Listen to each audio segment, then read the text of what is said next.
Pada sesi ini, kami akan mempresentasikan hasil estimasi model menggunakan metode Two-Stage List Squares atau 2SLS.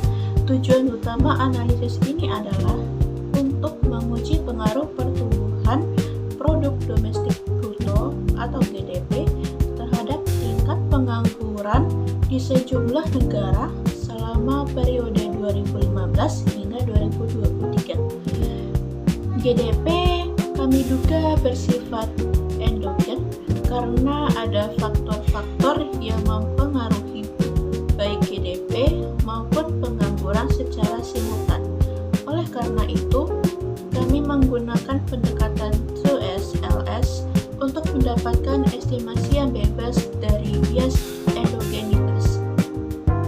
Adapun instrumen yang kami gunakan adalah Laggett, GDP, dan inflation yang diasumsikan berpengaruh terhadap GDP, namun tidak memiliki pengaruh langsung terhadap tingkat pengangguran.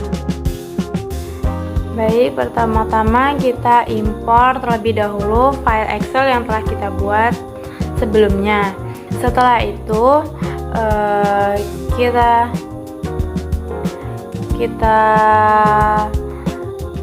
hapus kolom yang tidak sesuai atau tidak relevan terhadap analisis. Terus kita encode variabel negara untuk mengubah formatnya dari string menjadi numerik. Setelah itu kita save terlebih dahulu, terus dilanjutkan dengan log using untuk menyimpan data.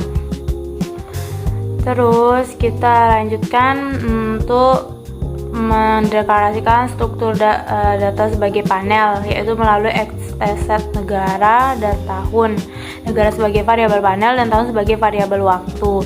Terus kita membuat gen dummy pandemi yang mana bernilai 1 jika observasi dalam periode 2020 sampai 2022 dan 0 jika di luar periode tersebut. Selanjutnya di sini kita akan membuat logaritma dari nilai ekspor dengan variabel baru yaitu log ekspor.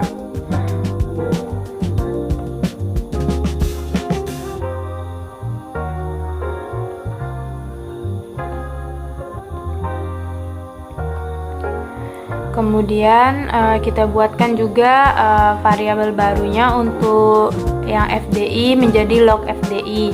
Penambahan angka 2 digunakan untuk menghindari error akibat nilai FDI negatif. Terus selanjutnya kita melakukan summarize untuk variabel-variabel utama. Ini memberikan gambaran umum seperti rata-rata, deviasi standar, minimum, dan maksimum.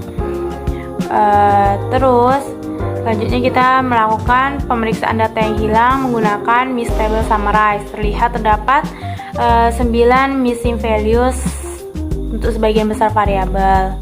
Terus kita lanjutkan rumus regresi 2SLS dengan GDP sebagai variabel endogen yang diinstrumenkan oleh lag GDP dan inflation. Terus log export dan dummy pandeminya itu digunakan sebagai variabel kontrol. Di sini kita menggunakan opsi VCA ya, klaster negara untuk menyesuaikan standar error dengan klaster negara.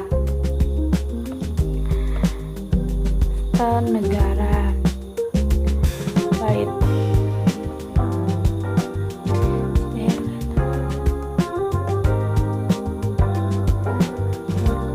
Setelah itu kita simpan hasil regresi sebelumnya ke dalam memori dengan nama model 2SLS cluster agar bisa dibandingkan dengan model lainnya nanti. Setelah itu kita juga menggunakan regresi 2SLS tanpa pengelompokan standar error tapi dengan robust sebagai standar error. Ini berguna untuk pembanding. Terus kita simpan hasilnya itu dengan nama model 2SLS robust. Selanjutnya melakukan uji over indication untuk mengecek apakah instrumen digunakan valid. Terakhir, kita akan mengecek regresi tahap pertama melalui ESTAT First Stage. Sekian. Dari hasil estimasi 2SLS, kami memperoleh koefisien GDP turun sebesar 0,284 dengan nilai p-value 0,085 yang artinya mendekati signifikan pada level 10%. Ini menunjukkan bahwa ketika GDP meningkat 1 poin persentase, tingkat pengangguran akan menurun sekitar 0,284 poin dengan asumsi variabel lain konstan. Arah hubungan ini sesuai dengan teori ekonomi makro.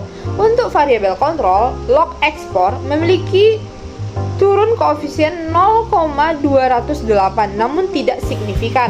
Dami pandemi juga tidak signifikan dengan koefisien yang turun sebesar 0,629.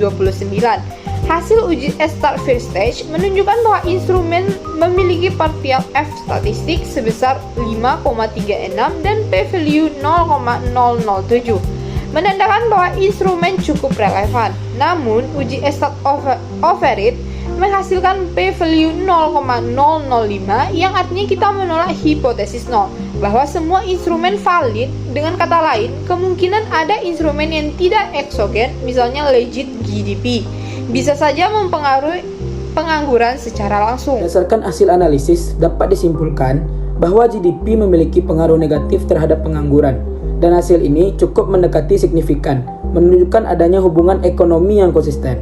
Namun, model ini menghadapi tantangan pada validitas instrumen, karena hasil uji overidentifikasi menunjukkan kemungkinan pelanggaran asumsi eksogenitas. Oleh karena itu, kami merekomendasikan penggunaan instrumen alternatif yang lebih eksogen, atau menggunakan model dengan hanya satu instrumen, just identified, untuk menghindari masalah overidentifikasi. Secara keseluruhan, pendekatan 2SLS ini memberikan wawasan yang lebih tepat dibandingkan regresi OLS ketika menghadapi potensi endogenitas. Meskipun validitas instrumen harus selalu dikritisi dan diuji secara ketat.